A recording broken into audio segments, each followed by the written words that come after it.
To know a country, you must know its people. To know the people, you must know its culture. Many people have been to the Great Wall of China, which is a symbol of China itself and the pride of its people. But today I want to tell you a couple of true stories about the Great Wall as an example to show the culture of China, rather than focusing only on the structure itself and the scenery of the area. The Great Wall was built about 2,500 years ago during a period known as the Warring Period. In the Chinese history, it was a time that it was slightly before the time of Confucius and before the first emperor of China. The Great Wall is a structure about more than 20,000 kilometers long. That is, it is more than 10,000 miles long. And it took about 2,000 years to complete. Now, if you look at the Great Wall, it looks like a great big dragon snaking through the ridges of mountains. On the map shown here, which I have borrowed from Google, the Great Wall cuts through diagonally on the map, winding from the north side of Korea to the left of the map through much of the region of the Yellow River. Dragon is a symbol of good omen for China. I will talk to you some other day about dragons in some other videos in the future. Now, even today, many Chinese people refer to themselves as the torch bearers, or in other words, as descendants spiritually of dragons.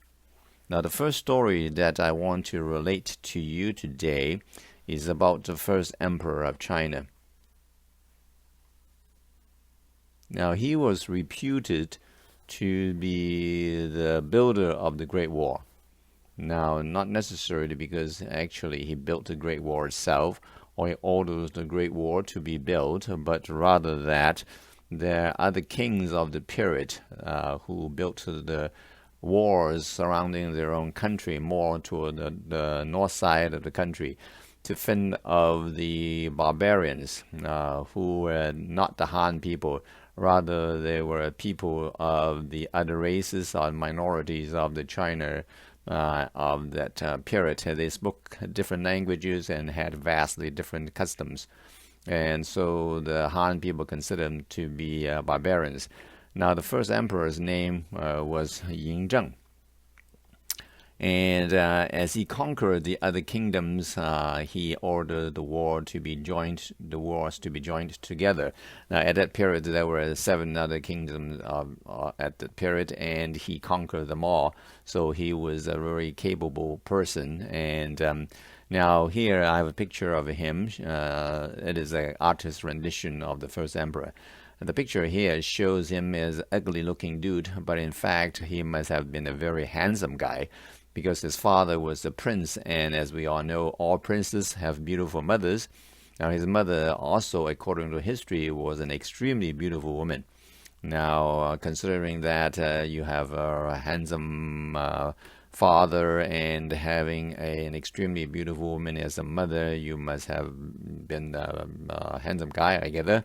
So, but artists in history of China had a tendency to depict people according to their reputation in history.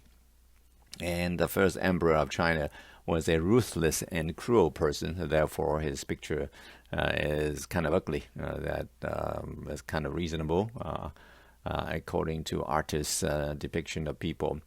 However, he was a very capable king. He was credited as building the Great Wall itself, and also some of the great accomplishment of his was that he was credited as the main force in uniting the written language of China and consolidating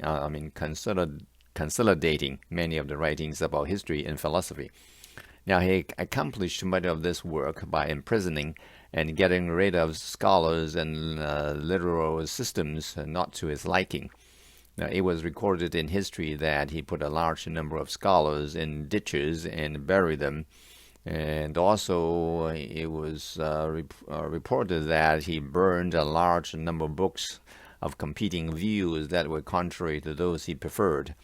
And so therefore, after his time, a lot of the literal system were gone, other schools of thought and so forth. Now, initially, there were copies that were kept in the palace, but the palace was later burned when his emperor was overthrown. And so all the records were destroyed. And that was a different story, which I may relate to you in some of the video later on. Now, there were many stories about his life. For example, there were stories about his birth, whether he was actually the son of his prince father, he was the son of a different guy, his mother being a famously beautiful woman. And also there was a story about assassination attempts on his life. Very colorful life, some of which I may tell you later on in some of the videos. Now, his strong will and his ruthlessness actually made him, that's related to the story I'm going to tell you next. This is a story which was a tragedy associated with the Great War itself, more about the construction of the Great War itself. Now imagine that you have to build a Great Wall that is 10 to 15 meters high and 5 meters wide, more than 20,000 kilometers long, without bulldozers, cranes, trucks, jackhammers, and dynamites. The tolls on human lives would have been mind-boggling and staggering. This story is about a young woman named Meng Jiangnu, and whose husband was drafted to build the Great Wall. The story began with this young woman, who was a virgin at the time, taking a bath in her own home. And a young man suddenly burst into the house and saw her taking a bath. Now, it turned out that he was this young scholar that had been drafted to build the wall. Now, hard labor at the frontier was hard work, and also people were actually dying of hunger because condition was so bad. So he ran away, and it happened that he ran into her home and seeing the young woman naked.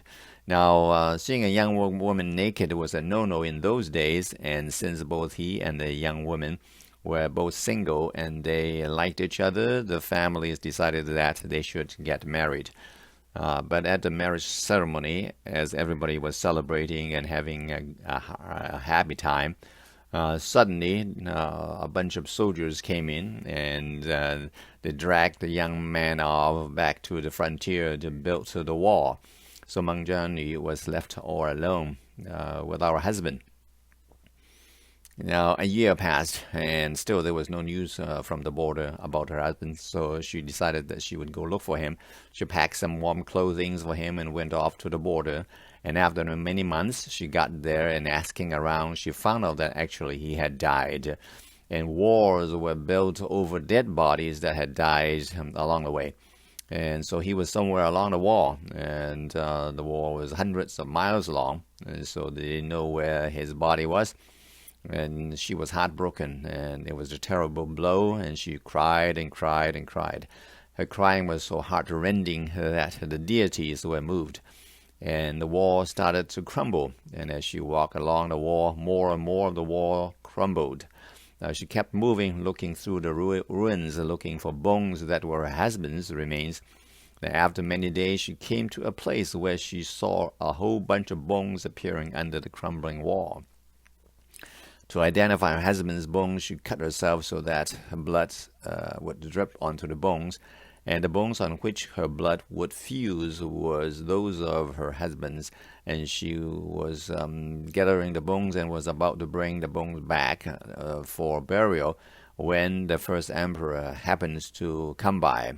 And he showed up, and noticing that she was an extremely beautiful woman, she wanted her for himself as his concubine. Now, at first, she refused, but later she told him that, I would agree only if you have an elaborate memorial ceremony on the river for my husband. Otherwise, I would kill myself. And that was what she said. And so the emperor, wanting to have her, agreed to it. And so they went on the river on a boat. And she suddenly grabbed her husband's bones and dived into the river. And in the rushing current, she and her husband's remains were quickly gone. Now, so to this day, in some places in China, temples for worshipping and in honoring this young woman for being a faithful wife. So that is the end of the story. Now, this story is partially true because all the people that were mentioned in the story were real people, but historical details and facts have been changed to make it more dramatic. Now, for example, the couple actually were from a different period of time and had nothing to do with the first emperor of China. And however, the story would give you a glimpse into the lives of the Chinese in those days and the hardship that were associated with the great structure, the Great War, the pride of China. The Great War is a symbol of China, and like all great things, a lot of suffering had to take place for it to happen. Often the suffering had to happen involuntarily as to the people